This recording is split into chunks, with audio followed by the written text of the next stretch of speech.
വളരെ കുറഞ്ഞ സമയമല്ലാതെ അവർ അള്ളാഹുവിനെ സ്മരിക്കുകയുമില്ല. അതും മുനാഫിക്കുകളുടെ മറ്റൊരു ലക്ഷണമാണ്. അവർ നിസ്കാരമൊക്കെ സ്പീഡിൽ കഴിയും. എത്ര പെട്ടെന്നാ കഴിയാന്നറിയാം. തുമഇനീനത്ത് എന്ന് പറയുന്ന സംഗതി ഉണ്ടാവില്ല. നിസ്കാരത്തിന്റെ റുക്കിനാണ്, നിർബന്ധമായ കാര്യമാണ് തുമഇനീനത്ത്. അത് പഠിക്കാത്ത ഒരു കൊച്ചുകുട്ടി പോലും ഉണ്ടാവില്ല. എന്താ തുമഇനീനത്ത് എന്ന് പറഞ്ഞാൽ? ഓരോ ഫർളുകളിലും നമ്മൾ കൃത്യമായി എന്ത് ചെയ്യണം?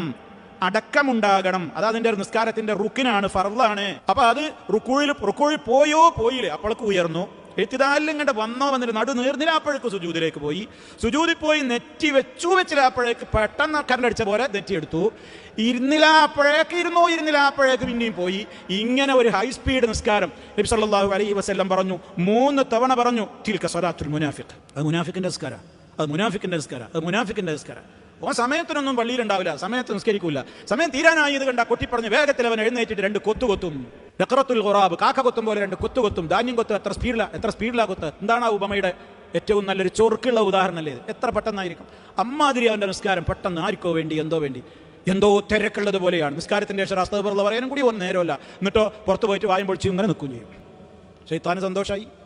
പള്ളിയിൽ നിന്ന് വേഗം നീറ്റ് ഓടണുണ്ടാവും വിചാരിക്കുമ്പോൾ എന്തോ ഭയങ്കര തിരക്കായിട്ട് പോകണം. ശൈത്താൻ പറഞ്ഞേക്കാണ് എന്തോ തിരക്കുണ്ട്. ഒരു തിരക്കില്ല. പുറത്തു പോയാൽ പിന്നെ ഒപ്പുള്ള ചങ്ങായിനോട് വർത്താനം പറഞ്ഞിട്ട് മണിക്കൂറുകളോളം നിൽക്കും. ഇതൊന്ന് ഒഴിവായാലോ. ശൈത്താൻ എന്തേ വേണ്ടു? നിങ്ങൾ പള്ളിയിൽ വരാതാക്കാൻ നോക്കി. നിങ്ങൾ വന്നാ ഇനിയിപ്പോൾ വിടാൻ പറ്റുമോ? വന്നാൽ നിങ്ങൾക്ക് വേറെ എന്തെങ്കിലും ബിസി നിങ്ങളുടെ മനസ്സിൽ തോന്നിപ്പിച്ചിട്ട് ദിക്റൊന്നും ശരിക്കും മൊഴിയാനും പറയാനും നിസ്കാരം അതിൻ്റെ യഥാർത്ഥമായ ആദാബുകൾ പാലിച്ചുകൊണ്ട് അടക്കത്തോടെ ഒതുക്കത്തോടെ നിർവഹിക്കാനും ഒന്നും നിങ്ങളുടെ മനസ്സ് പര്യാപ്തമാവാത്ത വിധത്തിൽ നിങ്ങളുടെ മനസ്സിൽ തിരക്ക് തോന്നിപ്പിക്കാം. ബിസി അങ്ങനെയല്ലേ നമ്മൾ എല്ലാം നഷ്ടപ്പെടുത്തുന്നത്.